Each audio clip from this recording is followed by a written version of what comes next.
Okay, so hello. First of all, it's been like what, 2, 3 years? Let's check out this YouTube. But like 2 or 3 years since I last posted anything, which is pretty crazy. So a lot has happened. A lot has happened. Oh, okay. So at least 2 years of like main video stuff, and then a year or so. Let me actually just click on this video. Okay, yeah, 2022. Yeah, that's 2 years. That's 2 years. It's not September yet, but that's 2 years. Anyway, so my name is V or Violet. Violet Noir, which is my YouTube channel name. And so I'm going to be doing a year in review as well as a update for my YouTube channels. And so I wanted to basically give an update on what's been going on with me, as well as I thought it stopped recording, as well as do a year in review through the movies that I've seen all of last year, because I've been trying to sort of go out more to the theater, specifically because especially when lockdown happened and I kind of was just like very wanting to be in the house and away from everything and not wanting to get sick and stuff. Prior to that, I was taking myself out on dates and doing things that I enjoyed by myself. And one of those things was going to the movies. So this was like sort of a self care and just in general alone time for me to be out, go to the theater, watch a movie that I actually want to see, and just enjoy spending time with myself. Going to the Alamo because the food that they have there is just so fucking good. Going to AMC, going to small indie theaters, and just having fun watching the cinema, if you will. And so I definitely fell off on YouTube in general, and just honestly a lot of stuff, because my dad, he got diagnosed with stage 4 cancer, stage 4 prostate cancer. Was that in, I believe, end of 2020? And he actually passed away from it the beginning of last year. So we're coming up on a year since his passing. So all of last year was basically me spending it like grieving, thinking about my dad and things like that. And, coming into a new year in my life, I guess celebrating my birthday, that was such an interesting way to put that. For the first time without him, his birthday as well had passed before mine, so it was pretty hard. And I don't know. And like last year, I definitely wanted to do more YouTubes and talk about movies and stuff, because I love movies. I love talking about movies. I get so, I don't know, I get so like consumed with like concepts and visuals, and I'm always I'm just always just like in awe and like, oh wow, these people are like ultra talented, and it's amazing that they're able to do this for a living. And what was it? Then the strike happened. The SAG strike happened. So I was like, okay, well, I'm not gonna, go over the picket line to talk about movies. Like, they deserve a livable wage. Like that's just common sense. So yeah. So yeah, let's get into it. So the first movie I watched last year, or that I remember watching because I wasn't making a list, I had to really think about it, was the Gintama live action movie. It's actually free on YouTube, funny enough. And I actually watched this right after getting back home from like my dad's funeral, which I had to plan, and all this stuff, all this drama with family. And I wanted something funny to watch that was low key, probably wouldn't be super dramatic or like sad or anything. And I found this randomly, and I love Gintama as like a concept. The anime is really funny. I need to read the manga more though, but man, they did a really good job with this live action. Funny enough, I loved Elizabeth. It was so funny, them pointing out how Elizabeth looks even more like a person in a costume in live action than like in the comic or manga. I said the comic. I meant to say in the anime or manga. And, they stayed true to the spirit of Gintama, which I loved. There's good fight scenes, fight choreography was amazing, and I don't know, it was just great. It was a good time. And how they say laughter is like the best medicine, but I really needed to laugh and to find some sort of joy after all of that with my dad. So that was like the start of the movies that I watched last year. And then, let's see. So afterwards, this will be the first movie that I saw in theaters, and that is Beau is Afraid, which is Ari Aster's third feature-length film, and the second of his movies that I've seen in theaters. And boy, was it a trip, because this movie was like close to 3 hours long. And I had heard people had walked out of it when it was like doing the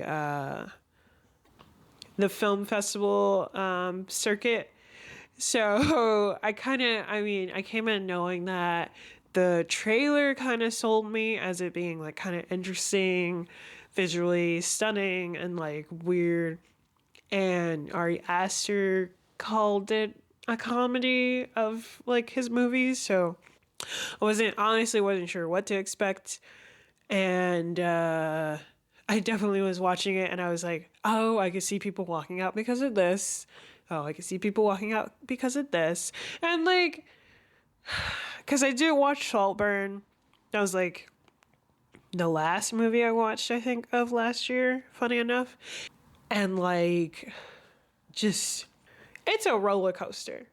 It's a roller coaster. Because you have Beau, who has anxiety. It's like, obviously has anxiety. And there's like things that happen where you're like, maybe this is happening. Or is his mind thinking this thing is happening?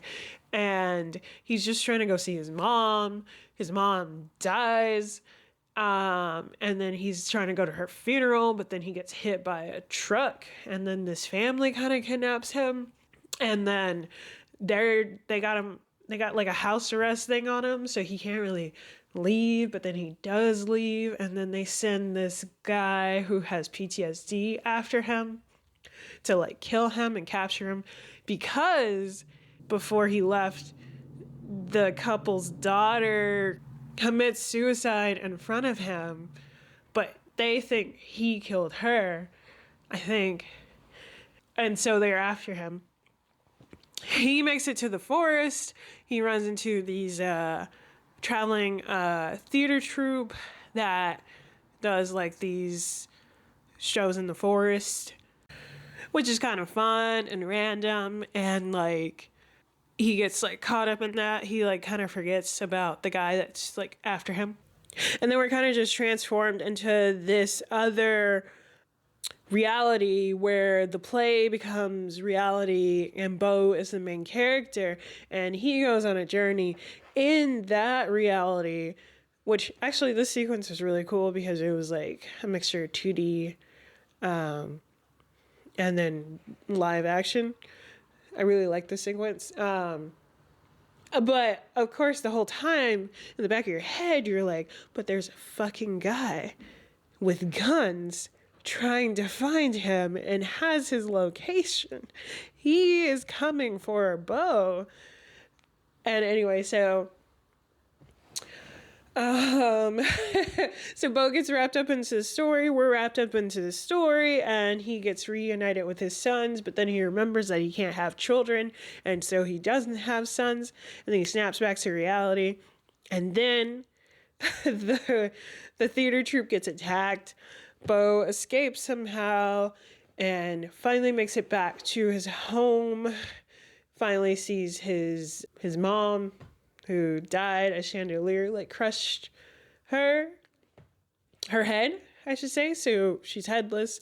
But and then all of a sudden, Bo's like childhood love shows up at the house, and we were having flashbacks of him knowing her throughout the movie or whatever when he was a child at the time, and he's excited to see her. He sleeps with her, and then she dies on top of him, and then his mom shows up, and then she's just disappointed because, wow, okay, so you're gonna have sex while your dead mom is over here. And it's like, well, he knew that that wasn't really your body. He knew that was your the nanny's body. But whatever.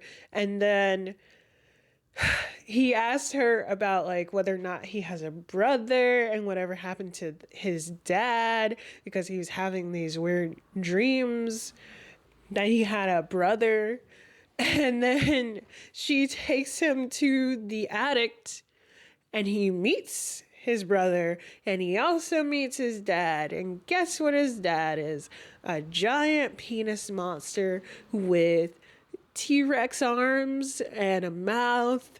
And apparently that's why he can't have children, because his sperm, when put into a person, kills them and freezes them instantly. And then, of course, don't forget the guy that was after him this whole time comes out of nowhere, jumps through the window, and then tries to kill the penis monster. The penis monster kills that guy, and then Bo is just trying to get away.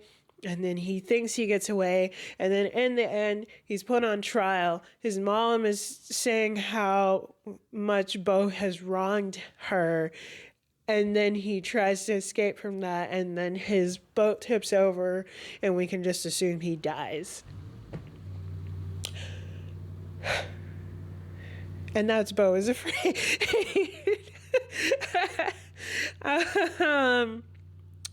Yeah, so that's Bo is Afraid. I definitely need to give it another watch, because for a lot of it, I was like, so is this a metaphor?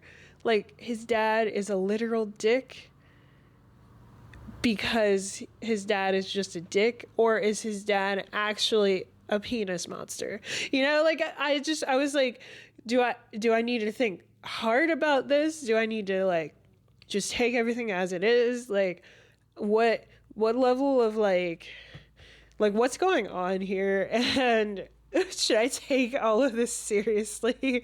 Like, yeah. That movie was something. Yeah. So, The next movie that I watched, this wasn't in theaters. I watched Beau is Afraid at the Alamo Drafthouse. Usually when I go to a theater, I try to go during the week and like try to get matinee, cheaper tickets.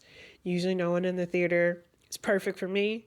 But okay, so Gintama I watched on YouTube.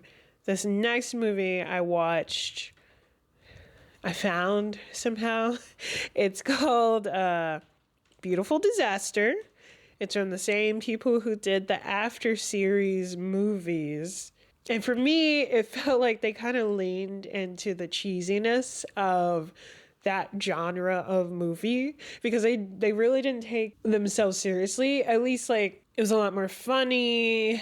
The characters were insane, but I loved it. It was enjoyable. Again, needed, a little funny haha moment. And no, I liked it. I'm like, do I want to go through what happens? I mean, it was fun. I definitely liked it. What is it? Yeah, I'll go through what happens in this movie. So there's this girl or woman, young lady. There's a young lady who is just starting off at college. She's got like a mysterious background or something, and she's moving in with her friend, and they're like, let's go to an underground boxing match. And she goes there, and she thinks one of the guys is hot, but she's also like trying hard to get or whatever, and she's like, I'm not actually into him. Of course, this guy is fucking one of the Sprouse twins, who was Trevor in one of the After movies, which is hilarious. So he's just like a part of this universe, essentially. And they do make a reference to Trevor being, or this Sprouse twin being Trevor, and they have like one of the characters in this movie have a effing Trevor shirt on in one of the scenes, which I'll hopefully like screenshot and post up in this video when I edit it together. Note for editing me. And what is it? So as typical of the After movies and any of this stuff that's like a fanfic that gets turned into a movie, he makes a bet with her. If he wins, yada yada, she has to live with him. If he loses, yada yada, he's not going to sleep with people or whatever. Of course he wins, and they get to, they move in together, and I feel like everybody's just like, oh yeah, y'all are just gonna be a couple, because the roommate is also dating like his roommate, and her roommate is dating his roommate, so she's always around too, and it just felt like they were just like, oh yeah, they're a couple. Actually, it was so cute because her roommate, like their roommates were all like kind of kinky and stuff, which was kind of funny. And what is it? So he does underground boxing. She ends up being like some blackjack prodigy, and her dad is a piece of shit and lies to, well, okay, we don't know that, whatever, I already said it. He lies to her to get her to come to Vegas so that she can make some money really quick and steal it from her, basically. And of course, when they find that out, they trick the dad and the person that was working with him, and they get the money back and also get married in Vegas in the end. And actually, we're anticipating beautiful wedding coming out this year, I think in April or something like that. But that was kind of the movie. I summed that up way better. But Beau is afraid. I was about to say Beau ain't afraid, because he definitely is afraid of a lot of things. There was a lot going on with Beau is Afraid. There was a lot going on. But yeah, Beautiful Disaster. It was real cute, real funny. I like silly little movies. And so the next movie I watch, and we're kind of jumping a bit, is Barbie. Which, all that controversy with Barbie, well, with like, ooh, I forgot their names.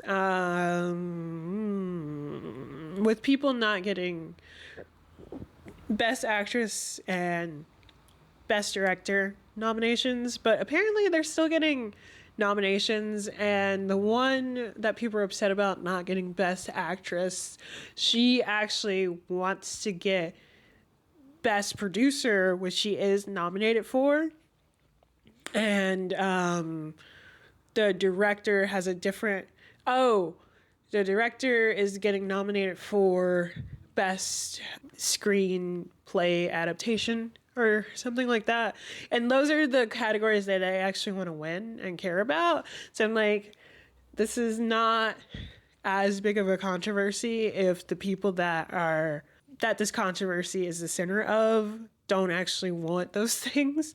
And we're also just like sort of forgetting all of the like first with all the black and brown people that are in these categories. So yeah, but Barbie was cute. I like really enjoyed it.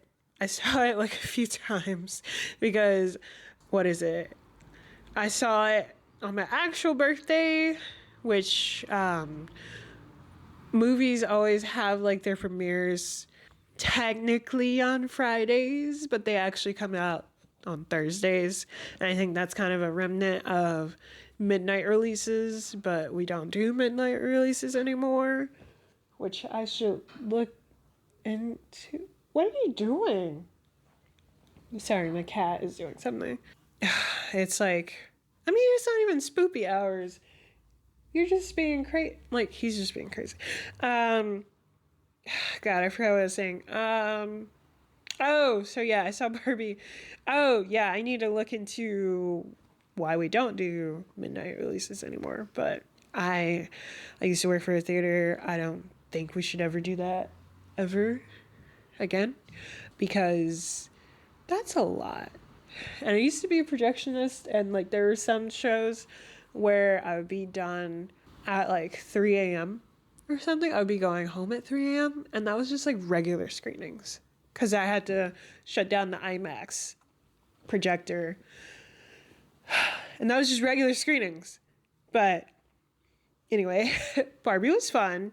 I think I watched it like 3 times. It was on my birthday, the day before my birthday, and then another time with like a group of friends. And it was just like I kind of enjoyed this like sort of bringing back these kinds of movies where they're just like fun, silly, heartfelt, and you know there's like some moral ness to it, and you can kind of, I mean, at least for a lot of younger people, this is like their first introduction to like feminism and stuff. And it's like, I feel like people are asking too much of this movie to do it. Like, they want this movie to do too much when it's doing just enough to start the conversation. And I also think that in a lot of ways, men are not seeing themselves in this movie as well, when it's like a lot of this is about men and equality, because like that's the whole point of the Ken part of the movie. But whatever. And then I saw Oppenheimer because Barbenheimer, you know, thankfully I did not see these two movies on the same day on my birthday. That would have been insane because Oppenheimer is like 3 hours. I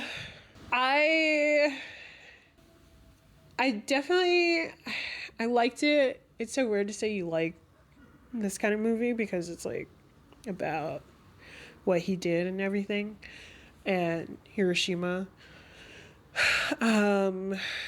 But visually it was good. The acting was good. There were too many actors that I just knew of as themselves.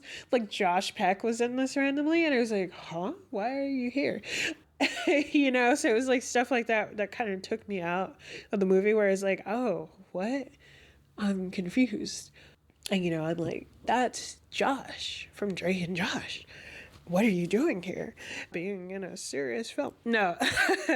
But yeah, I mean, I don't know what else to say about that. I mean, I know people were expecting. Actually, I don't know what people were expecting. I'm not going to put words in other people's mouth. I'm going to stop that. Oppenheimer was good. That's all I have to say about it. Oppie seemed, I don't know, like, he seemed like an interesting person, I guess. I mean, I kind of just like the actor who played him more so, because I'm like, wow, you really just like, you cheated on your wife multiple times, and he seemed pretty egotistical too. I don't know. I feel like, if anything, I am more interested in the factual history around all of that than what this movie told me. So I would probably want to research it more in general. And then after that, I saw Talk to Me, which was a really great possession movie. Like, I definitely was already interested in it in general because it looked interesting.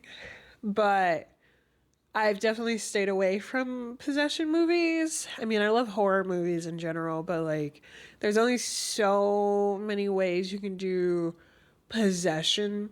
And I really, really like the aspect of sort of making it to be like addiction and sort of like a peer pressure, and like doing drugs because you're at a party and everybody else is doing it, and kind of making it like that. And then also sort of like the social media aspect of like, oh man, look at these people getting turned last night, and it's them being possessed by the hand, So I really, really like that aspect of it.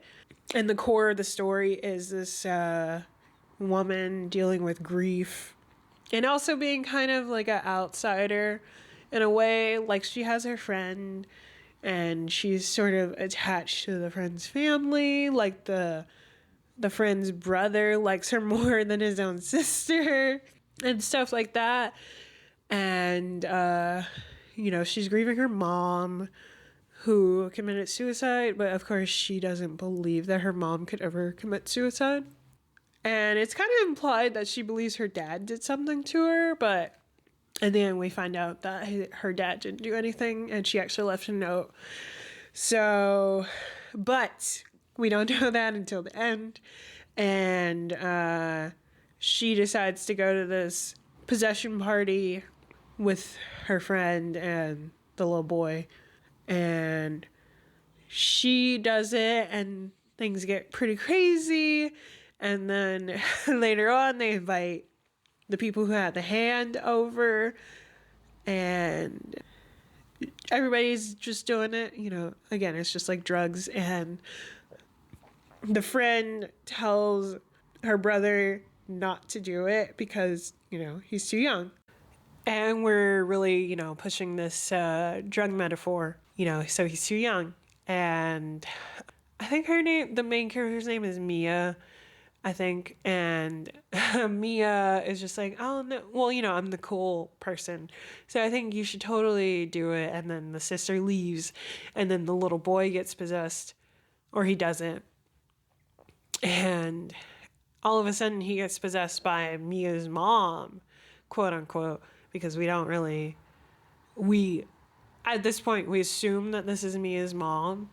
But it's definitely heavily applied later on that that's more than likely not her mom, and like one of the ghosts that are attached to this hand, acting as if they're her mom to sort of get possession of the boy, because they want him and they want to take over him, because the way that these ghosts can sort of free themselves from the hand is by killing a host and then taking over their body. So after the boy gets possessed, he goes over the time a bit, and then starts basically attacking himself. It was such a very like visceral moment. It was really intense and it felt very real. So it's like, if you don't like gore or anything like that, don't watch this movie. Just don't watch it. But I was like, oh, look at those effects. Look at that makeup. Like whenever there's like a gory scene in a movie, I'm just like, wow, that makeup's so good. Wow, that blood looks realistic. That's what I mean. I just tell myself that so I can sort of be detached from what's happening a little bit, where I'm like not fully freaked out, because then I'm like, if I'm too into it, I'm gonna think it's real, you know? So I have to remind myself that it's not real by saying, that's amazing makeup, that's amazing effects, they're doing a great job. And so, yeah, there's this whole thing of Mia seeing the mom even without using the hand, because initially she also went a little over when she was initially possessed. And through the movie, this ghost of her mom, quote unquote, is kind of slowly decaying, which is crazy, because like, actually her mom's suicide seemed kind of weird. It felt kind of foul play-y because it's like she was scratching at the door, but I think pills were involved too, so I don't know. Anyway, at some point, the ghosts are messing with Mia's mind, and she ends up accidentally stabbing her dad in the throat because she thinks because there's like a ghost that's acting like her dad that ends up attacking her, and then her actual dad shows up and she attacks him thinking it's the ghost, which is messed up. And she feels like she needs to just take the little boy out of his misery.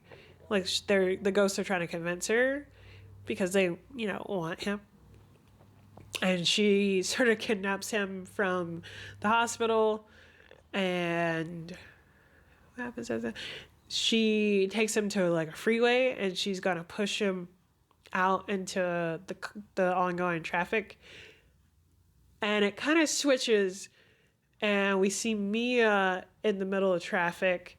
She's looking at her body, she's looking at the boy, she's looking at the sister who's able to make it out there. And she's just kind of walking, and she sees her dad, she sees the boy leaving the hospital, and then she finally makes it to a place to sit down, and then she holds somebody's hand, and now the hand has made it to somebody else, and they're speaking another language. And that's kind of the end of the movie. And like, for me, I want to believe that Mia threw herself into the traffic, and because I know some people think, here I go putting words in other people's mouth, for some people they think that the friend pushed her, which I could see maybe happening, but I want to say it kind of, that scene mirrors the beginning of the movie where Mia is driving with the little boy and they come across a kangaroo, which is how you know they're in Australia. They come across a kangaroo on the ground, and it appears to be dying. And the little boy tells her to run over it and take it out of its misery.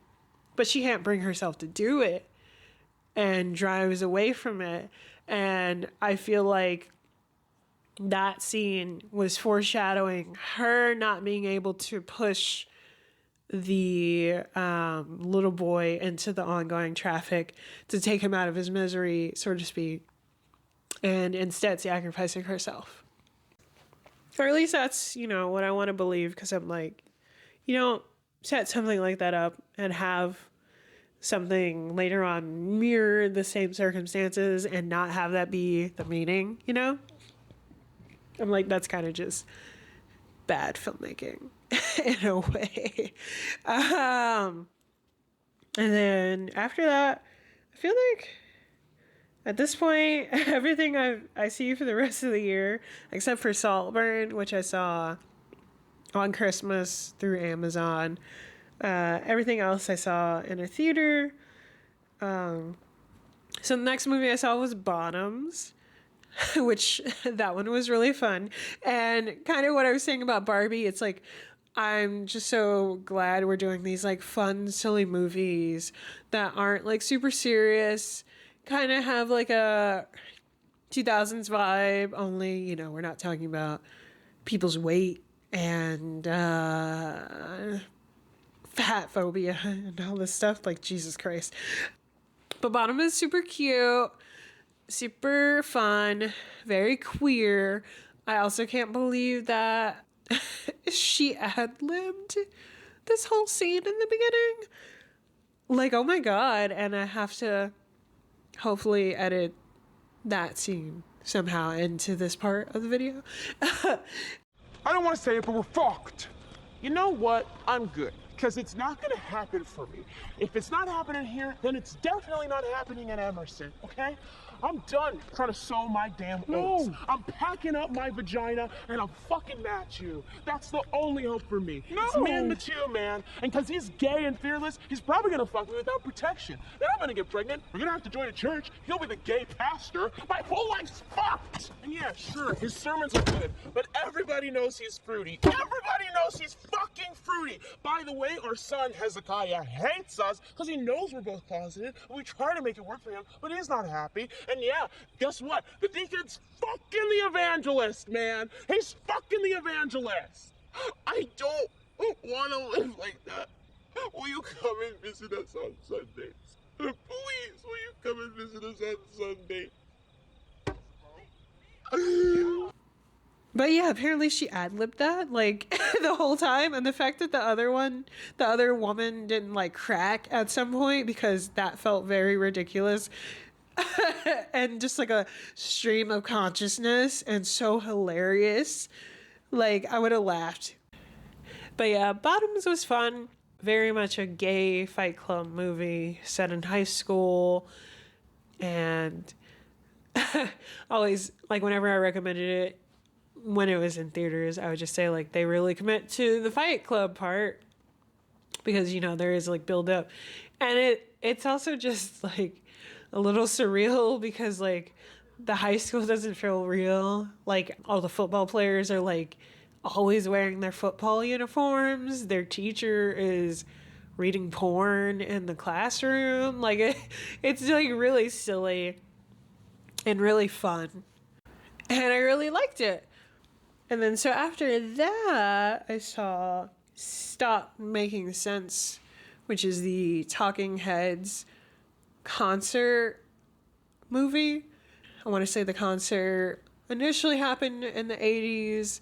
I believe the band's broken up currently, but they all came together to promote this. And it was really good. I surprisingly know a lot more Talking Heads songs than I realized, according to this movie. And visually it was really interesting. I like what they did with effects. The main singer's outfits throughout it were really fun and really crazy, and he would do silly little dances. And yeah, that was fun. Saw that with my friend. And then to sort of keep in the musical vein, I saw Dicks the Musical. And I didn't mention this before, but this is another movie that I've seen last year with Nathan Lane. The other movie of which was Beau is Afraid, which is so funny. He's also playing a dad in this movie. And this was really fun up to a point. Megan Thee Stallion's in it too. She does a few songs, which is fun. It was kind of set up as like a Parent Trap-esque gay musical film where two twins, they're not really twins, were separated at birth, and they want to set their parents up once they figure out that they're twins, even though they don't look alike and they're supposed to be identical. And they work at the same company, and it's not going to work because both their parents are gay. Although they do kind of get back together, but they're not going to get married. They're just like, oh, well, there's still sexual attraction, I guess. And yeah, that's what I was going to say. And God is a gay Asian man played by Bowen Yang, and he's fantastic in it. And it's fun, yeah, except for the ending.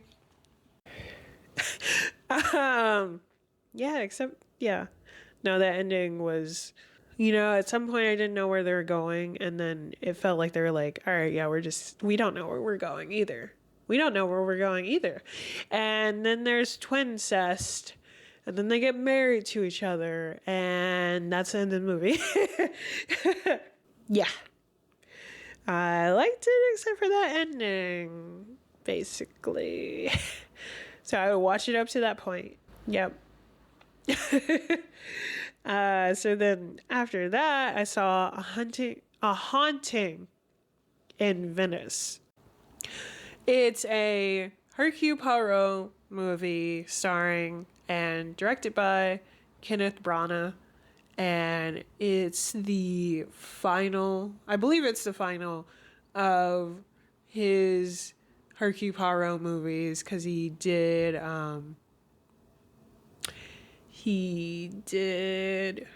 Murder on the Orient Express, Murder on the Nile, and now A Haunting in Venice, which is originally called Halloween Party. And I mean, it was okay. Michelle Yeoh was in it, which I was definitely watching it because of her.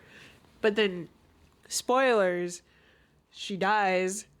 And I was like, God dang it. Also, Tina Fey is in this, but it's been harder for me to recognize Tina Fey when she's not doing comedy. Funny enough, me with my face blindness. But I'm like, oh, well, she's wearing glasses and she's being snarky. So that's Tina Fey. That's how I recognize her. But anyway, so like, this whole movie, it's so weird. I don't necessarily like how Murder on the Nile ended as if this third movie would somehow be connected to that one. But yeah, it's like they made it seem like well, okay.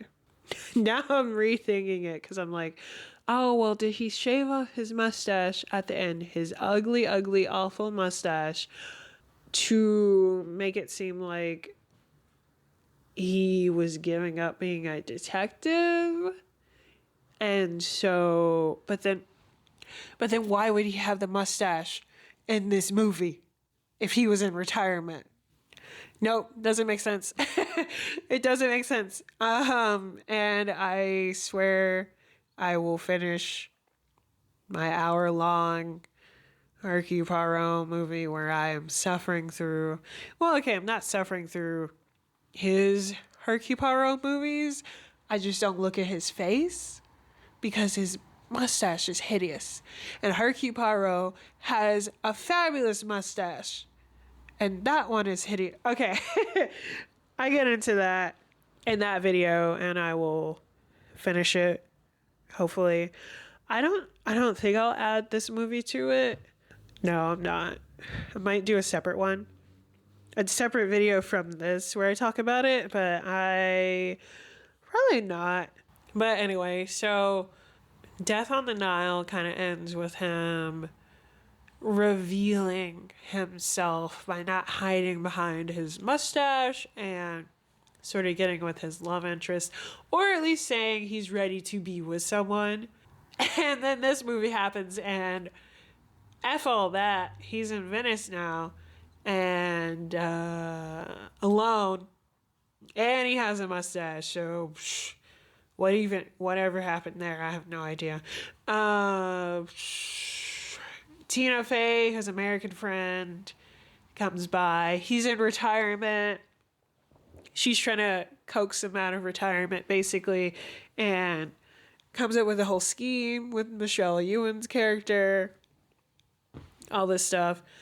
Somebody dies, Michelle Yeoh, and somebody else dies. I think. I'm kind of forgetting the plot actually.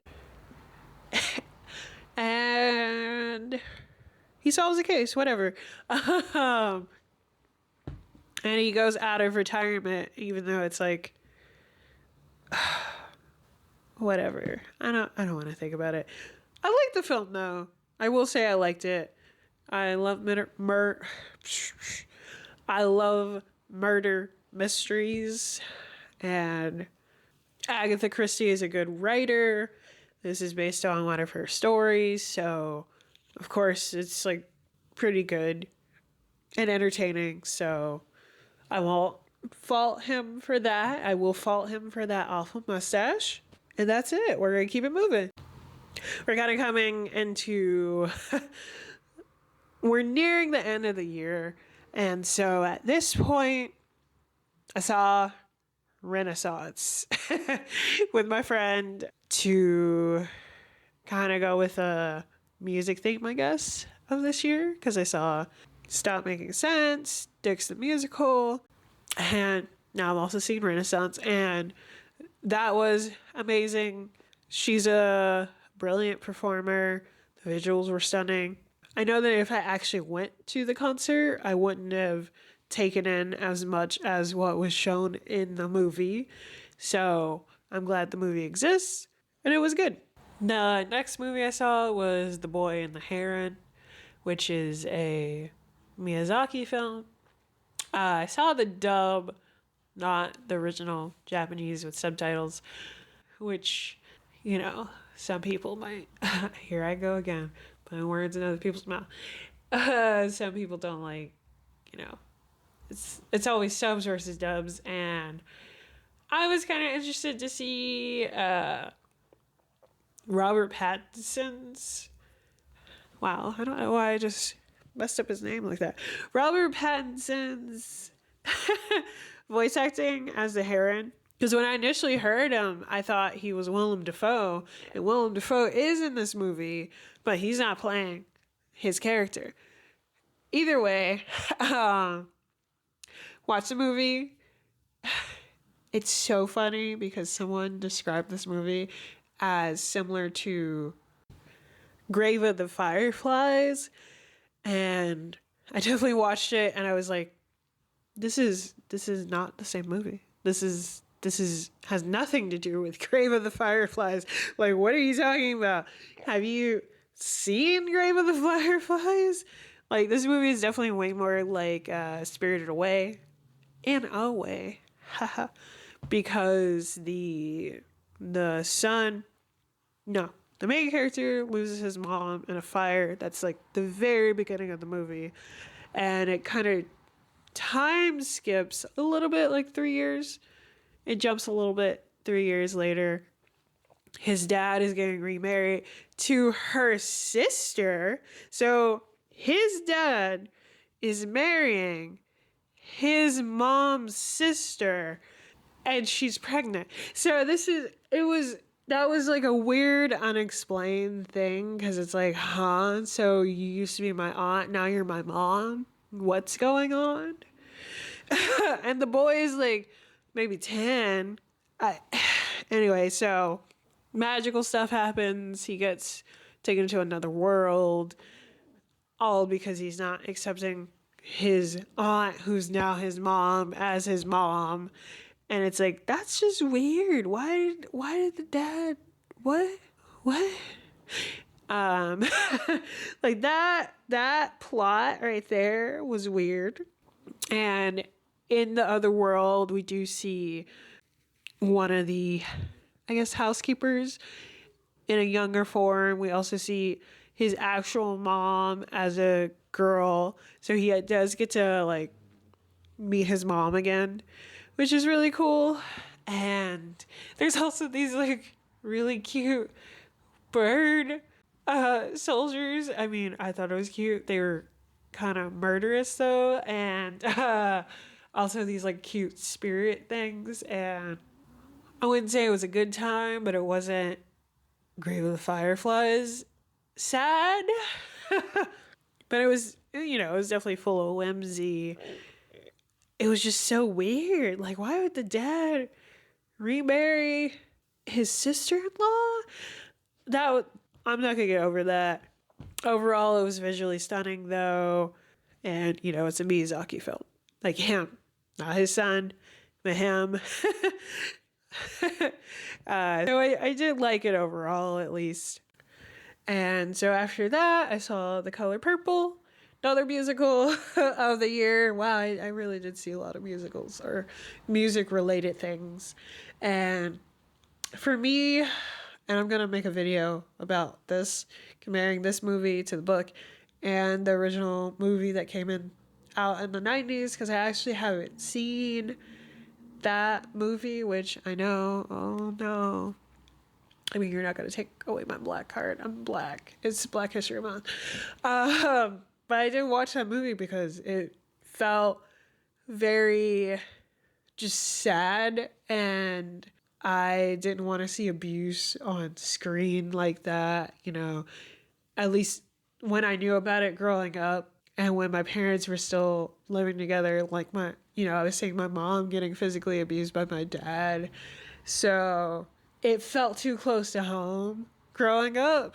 And now that part of my life is like much farther removed. Like it's at like, I can't think of a saying. Oh, I was trying to say an arm length away from me, that I can see something like that and not be physically connected to what's going on.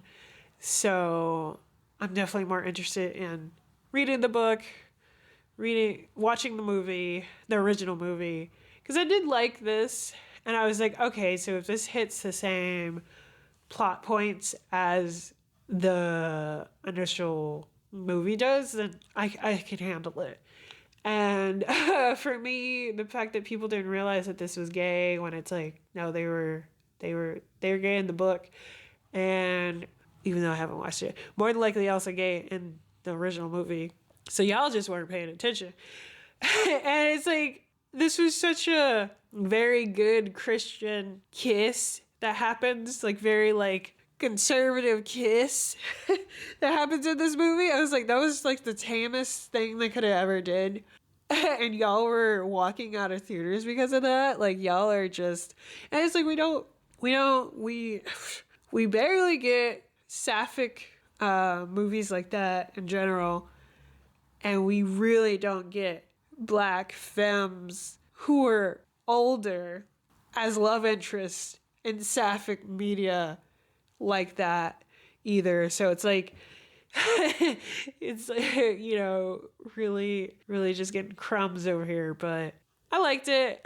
I'm gonna definitely do a more in-depth video where I'm comparing all three and talking about all three, so look forward to that. And we're nearing our last two movies that I saw of the year. This one being Judas and the Black Messiah, which technically didn't see in a theater. I saw in like a private film screening, which was like a handful of people. And I definitely put off on watching this movie because I already knew the history, although I guess I like kind of forgot some of it, or like, not that I thought it was a lot worse. Like I had watched a lot of the documentaries on like Fred Hampton and what happened to him, and so I already knew or had an idea of what happened. A big criticism that I had initially when this movie came out was of getting actors in their late 20s, early 30s to play these characters when the actual people were much younger. Like Fred Hampton was only 21 when he got assassinated, and the person who was working as counterintelligence was 19 when he, did this.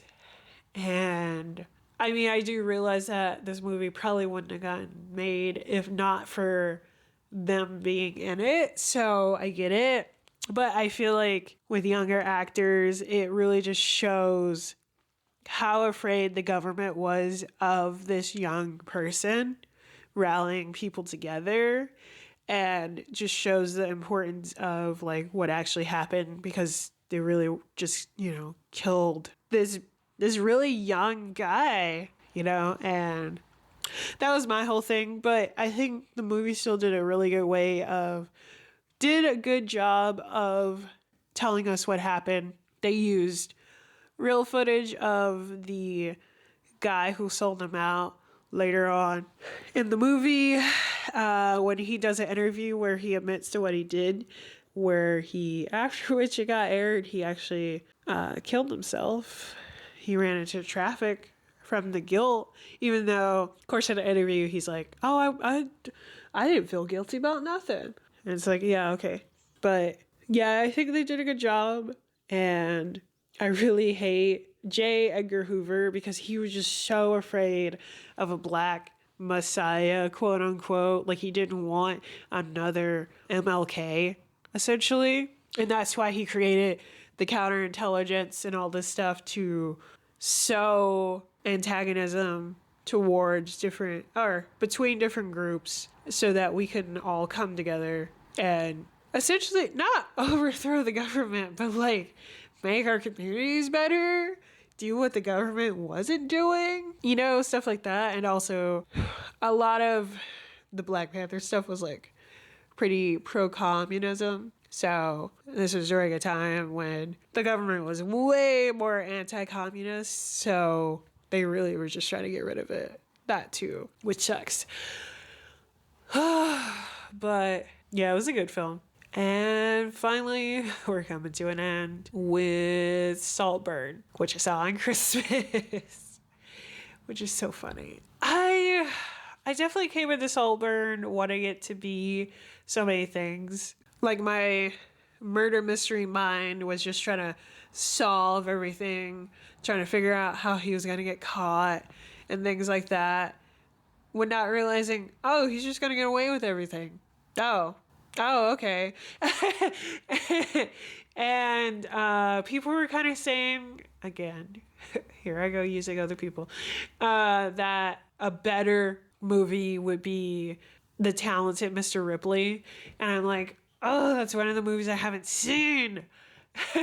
So I'm probably going to do a comparison of those two movies, because in a lot of ways it felt like it was going one way, and then at some point it felt like he was just like, well, now I'm in this crappy situation, I guess I gotta kill all of you people.